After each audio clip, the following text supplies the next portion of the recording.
Okay, chapter 6, section 1A, changing landscape.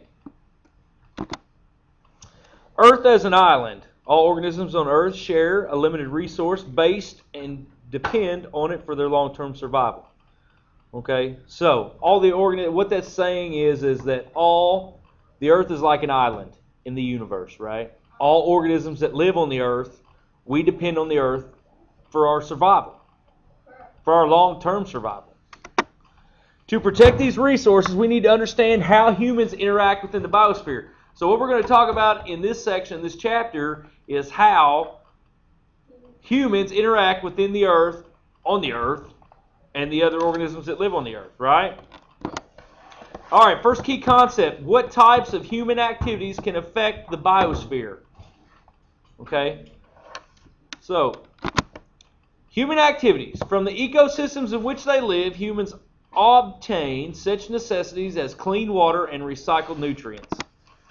Ecologists refer to such necessities as ecosystem, goods, and services because they have value to individuals and societies.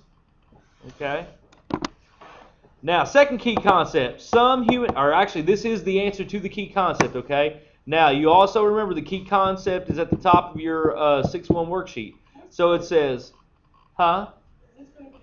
This is the answer right here. It says, our key concept question was, what types of human activities can affect the biosphere? And this says, some human activities that affect the biosphere include hunting and gathering,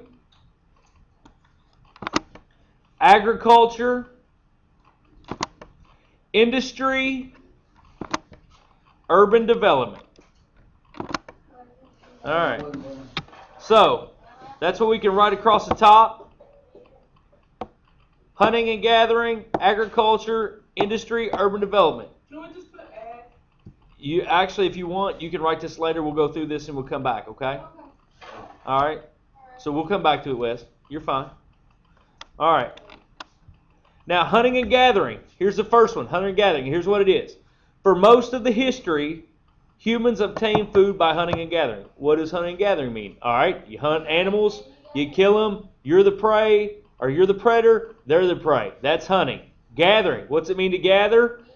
We look for edible plants, berries, fruits, vegetables. A lot of those originally were grew wild. And we as humans, as we evolved, learned how to grow them and yield them so that we could eat them. But before that, humans obtained their meat and protein by hunting and killing animals, and their vegetables and greens by gathering and eating them. Today, groups of people in scattered parts of the world still follow the hunter-gatherer way of life. Agriculture. All right, agriculture. Agriculture is the practice of farming. It includes the production of crops and the raising of livestock, okay? So, agriculture includes what two things? Crops and livestock, right? Livestock is animals, so that could be pigs, cows, goats, whatever livestock you might be into, llamas, it doesn't matter. And crops could be corn, beans, potatoes, anything that you can eat, okay? All right, so that's agriculture. So that is the practice of farming. All right? Agriculture provides human societies with a dependable supply of food that can be produced in large quantity and stored for later use. From traditional to modern agriculture. In the 18 and 1900s, advance in science and technology set the stage for a remarkable change in agriculture. This was the agricultural revolution. All right.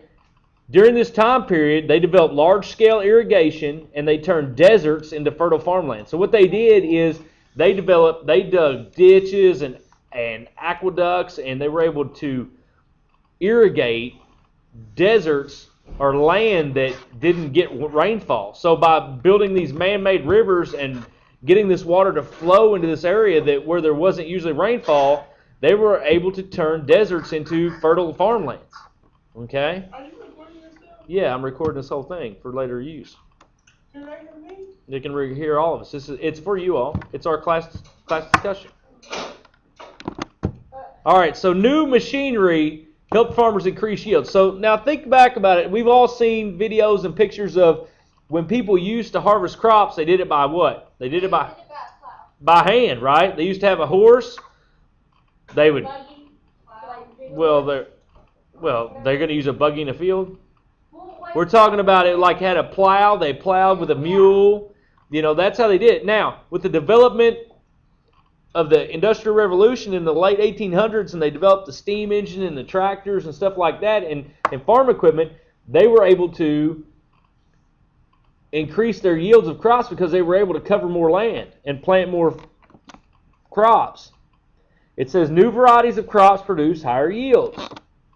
Chemical fertilizers boosted plant growth. Pesticides controlled crop damaging insects.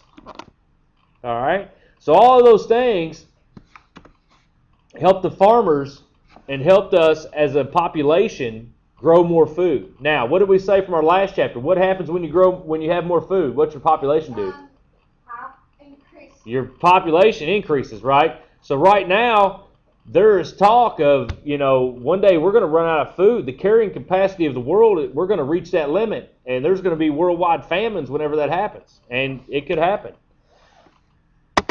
All right, so new crops were often grown using a practice called monoculture. Monoculture, in which large fields are planted with a single variety of crop year after year. Okay, monoculture, that means year after year. They always planted corn in this one field, year after year. Can they switch it up? Well, they can. Then the next thing is the Green Revolution. The Green Revolution was an effort in the mid-20th century to increase global food production through modern plant breeding and agricultural techniques. All right. So, in the mid-20th century, they started developing new agricultural techniques and cross-pollinating plants and stuff to get higher yields of food, all right, because they're worried about the human population running out of food. Over the last 50 years, the Green Revolution has helped world food production double. Challenges for the future, all right, while increasing world food supplies, modern agriculture has created ecological challenges, for example. All right, so what it's saying is, yes, we've increased world food supplies, but there's been a negatives to increasing this food supply. What are these negatives? Monoculture leads to problem with insects, pests, and disease. So if you plant the same thing in the same field year or season after season after season, the insects, they're going to start showing up. But year to year, when the plant's in the ground and there's a certain insect drawn to a certain type of plant, that's where they're going to be. And if those insects are carrying diseases, then you can get the disease, right? All right, the next example is finding enough water for irrigation. All right, so, we build all these fertile farmlands, but if we irrigate land that usually doesn't get enough rainfall on its own to sustain a crop, then we've got to get the water there on our own. Okay, so that takes a lot of water. Industrial growth and urban development. Human society and its impact on the biosphere were transformed by the Industrial Revolution, which added machines and factories to civilization.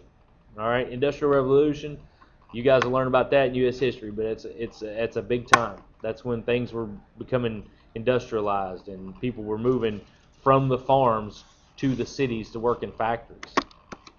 The energy to power machinery comes mostly from what? What do you... Gas, coal, oil, and natural gas, right? Fossil fuels. All the things that are made from fossil fuels. Industrial growth and urban development affect both the local and global environment, right? Discarded industrial waste pollutes air, water, and soil. Dense human communities also produce waste. Suburban growth consumes farmland and stresses native plants and animals. All right, so here's the section quiz. All right. today, the most important source of environmental change on the planet is what?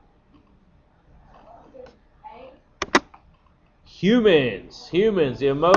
Because we cause most of the problems, so we've got to be the source of environmental change, right? Because, the deer aren't out there polluting their land, are they? No. The bears? No. It's the humans, because we are top of the food chain. The practice of planting a single crop in the same year, in the same place year after year is called what? Uniculture, monoculture, the Green Revolution, or plant breeding? Monoculture is correct. Good job. One problem with modern agriculture is that A, chemical fertilizers don't work. Chemical pesticides can damage beneficial insects. It has decreased world food population. Or new varieties of plants require little water. B. Good job. Good job. 4. One impact of early hunting and gathering groups in North America might have been changing the climate from very cold to much warmer, the elimination of forests, a mass extinction of large mammals about 12,000 years ago, or the development of large civilizations in Central and South America. C. A large extinction. So if all they did was hunted and gathered years ago, and there was a mass extinction of the animals, the food supply was low, so what happened? Yeah, they started to disappear. Most of the energy for industry comes from A, the sun, nuclear power plants, moving water, or fossil fuels. Good job, fossil fuels. That's the end of the section.